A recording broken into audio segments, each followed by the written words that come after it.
Please tell me it's recording. Okay. It is. My God almighty. Welcome to the Van Life Season 4 finale. Oh my God. So, it was live, or going to be live, but it's not live now because for some reason the app's not working. YouTube is screwing me again, as usual. I've spent a year now living in a van, being a van dweller. Of course, it changed through time. In the last few months, I'm homeless. I'm homeless. You know, being a van dweller, living in a van, living in a vehicle, there's a difference between houseless and homeless, right? Houseless, as people are calling it, is a choice to live this lifestyle. Now, for me, when this started a year ago, after season 3, what you saw, the campground, I had left that job because there was no work. And I was stuck with this van. I purchased the van for the job at the time, and that contract was so much that I could have afforded the van and still have money left over after the job was done for the summer. And I thought at the time, I'm like, all right, well, I'm stuck with this. I am going to live in the van. It was a choice in that regard to do that for just camping, sort of. And then after the job was done, I thought, well, I'm kind of stuck. I have no money. I had to leave, and I'm like, I'll just sleep in the van for a while. And that is when it really started then. I thought, okay, I've done this before. In the regard that last year in 2015, in the summer, I was in Banff, and I had left for a week to come visit people in Vancouver, and I was in a car accident. And then when I got here, I just didn't go back to Banff because it was so much money, and I'm like, it's just such a hassle to go back. I was living in a hostel because there's no place to rent in Banff. It's pretty much impossible. And so while I was here, I'm like, well, I'll just couch surf for a while instead of living in the van. While during that, I had a person that offered me a couch to sleep on, but he tried to take advantage of that, as I mentioned in the series. And it was like every single day he was bombarding me with just wanting to be with me sexually. And you can only take so much. And it's not even that was a problem. It's the fact that he has psychological problems and issues with that. So I couldn't even have a mature conversation with that fella about, look, this is why you're doing this. He wouldn't accept it. So I left. And then I stayed in my van. And it went from there. So that was the first time. And then later on I got an apartment. And then I got bought the van for the job up north in British Columbia. And camping thing there. And then after that I thought, okay, well, I did this before. That time when I ended up being in Vancouver, let's just do it again. I can do this. I have the van. And it was great camping, so I figured I'd do it. You know, for a short while, and then I started that. And it was sort of the choice of, okay, do I have the van? I can't get rid of the van anymore. I can't sell it for the same price. And I don't want to live on the street. I don't want to be in a hostel. And either way, if I'm paying rent in a hostel or somewhere, then I'm still paying for the van. That's the problem. So I started then. I thought I can do this. And I'll make a journey out of it. I'll make an experiment out of it. And I'll record it and I'll share it. And yeah, some of it's been boring and some of it's not. And it's been primarily for my own therapy that I've been going through. And then a few months ago, you know, it got to the point, especially after the winter, it just gets rough. Go figure. Finally, the first winter in Vancouver in like a decade. And it's the year that I decide to van dwell. So I'm doing that, and you know, got to the point a few months ago where it was just, I can't do this anymore. It's not something I choose anymore. I don't want to be here. That's when you become homeless, when the person doesn't want to be in the situation. And as I became more comfortable about it, I started talking about it, and of course did the vlogs. And I did the interviews with Georgia Strait and different interviews. And you have to become vocal about these things, because the stuff that I've experienced, the horrendous disrespect, the uncompassionate people that put you in a box, that assume you're a drug addict or some psycho killer or someone stalking children. You know, and there's that stigma, oh, you're homeless or this. What did you do to get there? Nothing. I've held 7 different jobs since 2014, and they've all gone out of business. So, I'm not a drug addict. I don't smoke. I barely drink, maybe wine within every few months. Just down on my luck and ended up with this van and not knowing what was going to happen to that business. They didn't know they weren't going to have the work in the summer up at the hotel. Who knew? All right? So I said, I'm just going to leave. There's no work, and I'm younger. I can find work in Vancouver. Wasn't that easy. Wasn't that easy. And so, you know, became homeless. And you don't know necessarily where life's going to take you. Those people, those drug addicts, they don't know they were going to end up there. They didn't know that. You're a child, you're growing up. And so because of that, I have the responsibility to speak out and talk about who people are that live in vans. Ones that either choose it or don't choose it. Because they're like you. They're everyday fucking people. You know, before I retired from acting and producing in 2013, I mean, look, I had a career. I had everything. I had money in the bank. I had family. I had friends. Everything. And in a matter of months, I lost it all. And in part, that's why I retired. Now, I'll talk about that more in my feature film coming out the end of this year. The Ellipsis. Although we don't call it Ellipsis for the film's sake, it's ... You'll understand when you watch it, but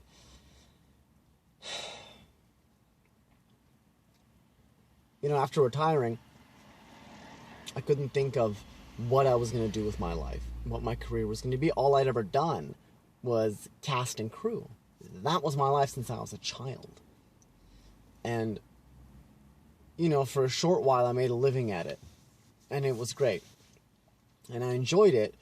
But again, that was another issue why I didn't like it anymore. The amount of money waste, the hypocrisy, the lies, how we spend so much money on fucking ridiculous film. Nobody even does what I always say, when you're producing something, if it fucking makes you angry, produce it.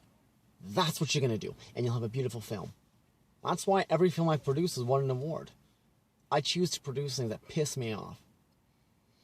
So, you know, so that was frustrating to me. That was in part of why I retired. And so, then I'm thinking to myself, what do I do with my career?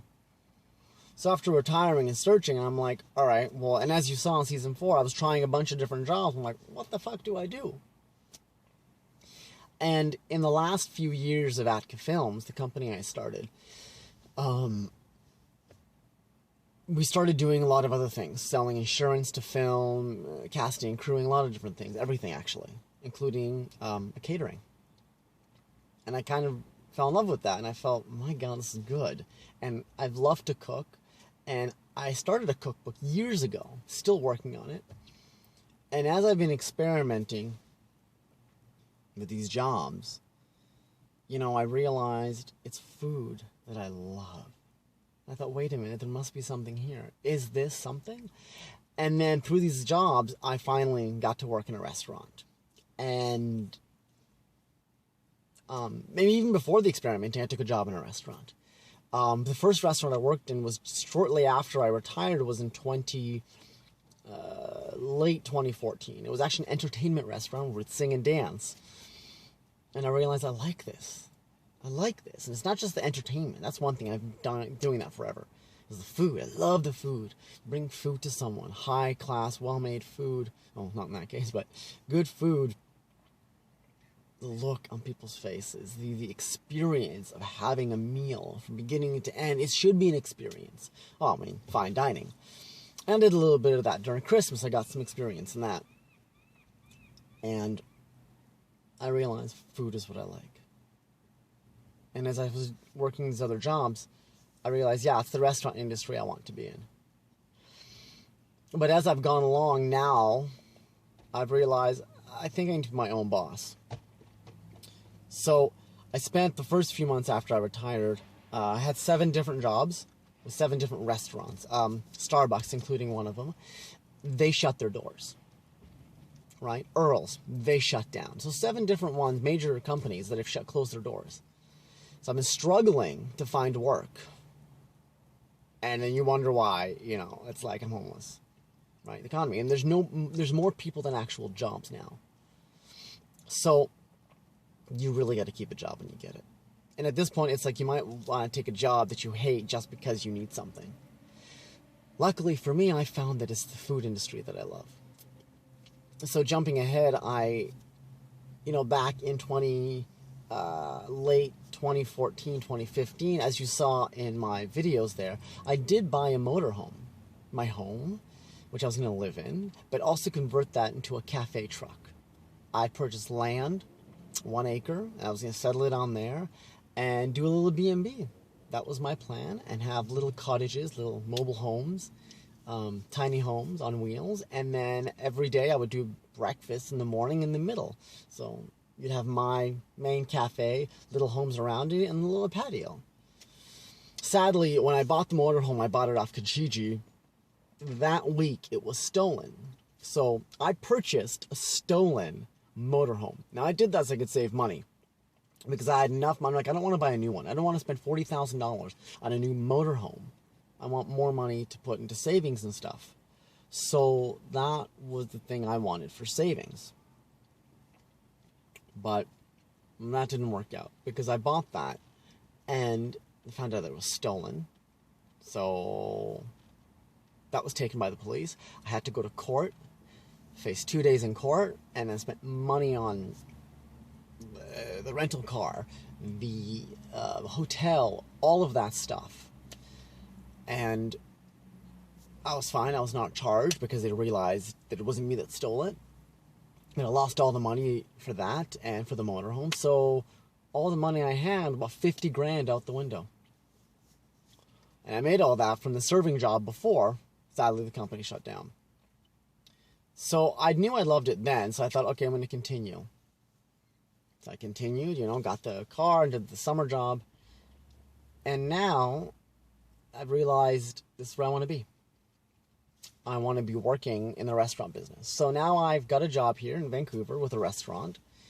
And after I tried the, 1 job a week type thing, well, it didn't really end up being a week, but I did 12 jobs or something like that. I realized it is where I want to be. I love passion. I love the food, the passion behind it, the taste, making people smile when you bring something so delicious. And so I'm going to continue with that. So I've got a job now in a restaurant. I'm a server, and I'm excited to do that full time now. This is what I want. I love it. It's good fun. We have a good time. And, in the future, though, I've realized I'm an owner. I've always ran my own business in a way. And that's what I have to be. So in the future, I am working on a cafe. Try to bring back that original idea that I wanted to do of a motor home cafe with mini homes on land. It's going to take me a few more years because I got to pay off the van and fix all that issue. And I need some dental surgery. So I got to be put under. So I got to pay for all that because it's not covered. But, what it's taught me in some weird way once you retired is pushed me to try other jobs. I found that I like that. But I've learned the respect for people on the street. Yeah, I don't help and I don't really give anything as much, and I donate to charities online and companies I know, but not on the street, because you realize most of them are drugs and alcohol. No matter what you do, and they're addicted. You kind of can't do anything. But you start looking at it from a different perspective and what homelessness is. And the big thing that I've learned about being homeless, I barely made it through the winter. And you saw in one episode I couldn't take it. It was too cold and I had to check in and get a room.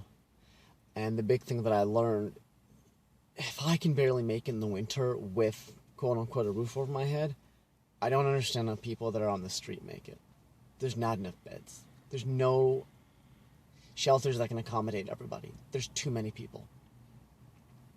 That's the biggest thing that you start to value, is having temperature, having comfort, having warmth, being able to go home to a hot shower. Yeah, you respect that a lot more. I thought I respected it before, but once you lose it severely like this, oh yeah, you get it. We know when I first retired, I got rid of all my belongings, and at first, it was sort of hard, in a way, But you realize what you don't need. I mean, now everything that I own fits into a backpack. I've got more stuff right now than I even need now. You've seen what it looks like. There's not much back here, but I can still get rid of more. And you start to be happy, and you start to enjoy what you have. Because you don't have crap to... You don't attach emotional feelings to inanimate objects that mean dick in reality, in life. And it's taught me even more so. So, you know, when I was traveling for those years after retiring, that taught me minimalism. I'm not high maintenance. It taught me to respect the things that I have. It taught me that I can live without stuff.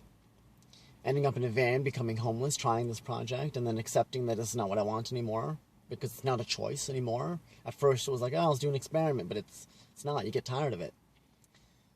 You start to respect having space, having a warm shower, having a warm bed, a safe place, because you're not attacked by people. Being attacked by your friendly neighbors next fucking door. Those quiet, nice people who you think are wonderful. Yeah, well, they're uneducated, small-minded people who don't think. Truth is, I was them, I was you.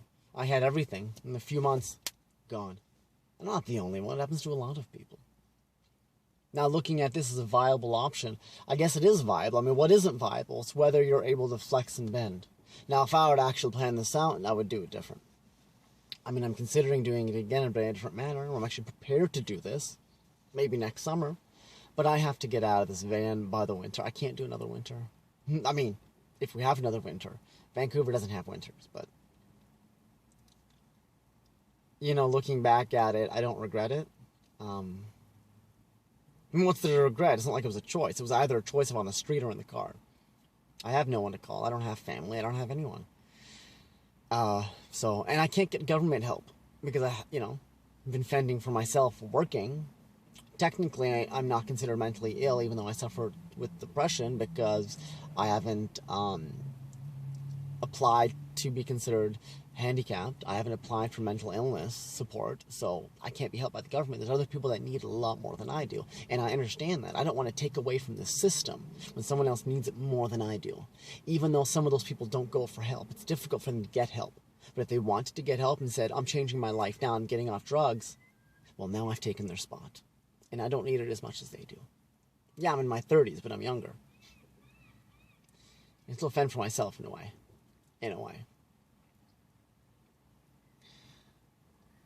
Now, even though it's been a year, well, it's not like this year's over, like I have a place to go. I'm still going to be in the van. I'm just not going to be doing the vlogs. It's over. It's done with. If anything, I might update on Van Life Attila, the Facebook page.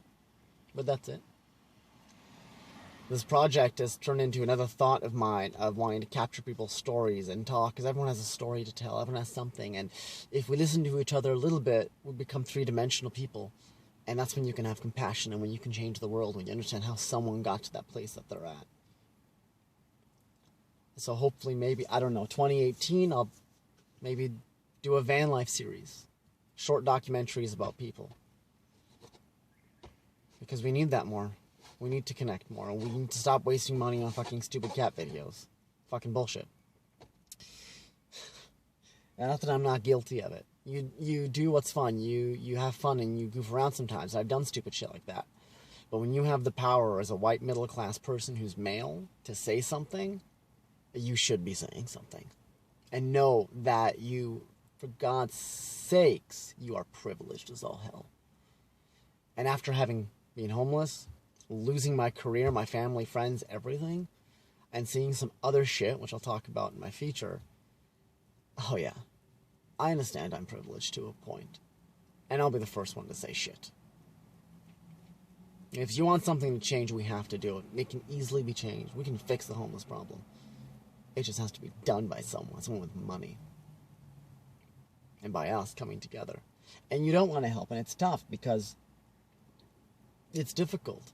If someone really wants things to change, they have to want it to change themselves. You can't force someone, and legally even that's illegal, I think, to a point. Unless you're family, you can commit them to a psych ward.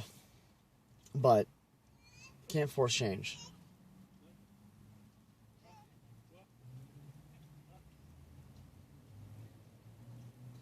You just have to listen to people.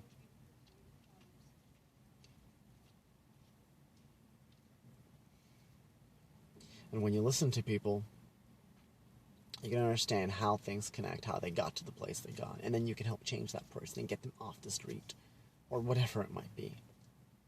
That's why I'm talking about this. It's a huge emotional change for me, everything that I've learned and been through. And I have to share it because I have that. And I'm able and I need to share that.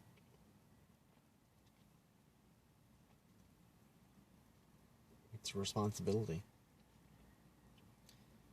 So I look forward, from this moment on, that I move forward with my new career, which I'm excited about. I'm working on a cookbook and looking forward to having my own restaurant. And I may still do some videos here and there. I'm still planning on doing the Van Life series, not Van Life Intelligent, Van Life, which of course doubles as Vancouver Life. And the hashtag. The reason there's a hashtag is because the hashtag, of course, is the number sign. And that's because one day everyone's number is going to be up. So we want to tell those stories and share those, because everyone's got a story, especially people that have lived and have had full life experiences, people from the war. I learned more about my grandfather in the last 2 weeks before he died than any other time. People share, and we need to educate and connect, especially in this social media world. We need to do those videos that are going to say something, not just crap. But sometimes you do need the crap, because we need to let go. You can't always be serious in life. You can't always talk about the serious things, the drama and the depression and the PTSD and the suicide, because that's not it. Sometimes you need to be goofy and stupid and just do some stupid video, because you need to let loose. And that's what action films are for. We just spend way too much fucking money on them. That's the problem. And then people are suffering and dying, and you complain about it. Well, you could fix that. And ironically, the ironic thing is that the people that are changing that are the people that have no money. That's who give more. People that are poor, because we know what it's like. We don't want to see other people like that. So that's why I started, for Active Films, the sister company, Just Act Films. It's going to be short films all about that. A subject, a topic, a real passion. Not that my films for Active Films haven't been passionate and have had something to say. They have, but in some regard, that was a business.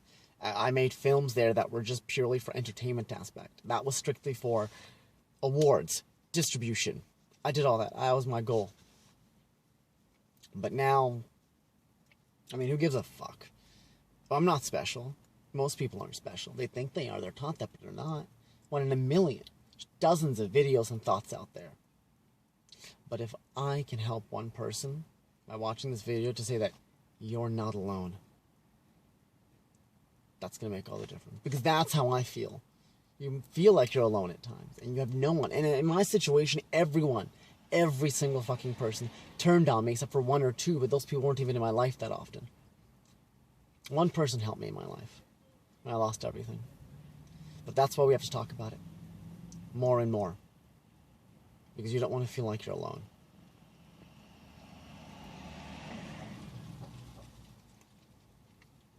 And that's what I'm saying by this. So if you have questions, ask. There's a safe community out there. Talking is therapy. That's why I did this whole series. It wasn't even for other people. That's why some of it's boring, because again, it was for me in a way. It was therapy. So I'm hoping that more and more of you will see this and get something out of it and understand you're not alone. There's ways. It's horrible. And sometimes, unfortunately, some people do get beat down and they don't win. They don't come out of it. And you don't really know until you get to the end. But you're not alone. Especially if you're white. You only have so much to complain about. So, thank you for watching, who has. I'm hoping you got something out of some about what I said.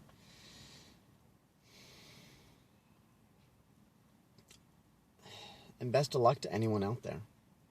I'm still going to be van dwelling, because where else am I going to go? I've got no money in a way. Still paying off the car. And again, the serving job really doesn't pay that much. It's, I like it, so I do it. It's not the money. If I wanted to make a lot of money, I'd have other ways of making a lot more money. Trust me. Serving is, I could go back to school and get a management degree. Done. But that's not what I want to do.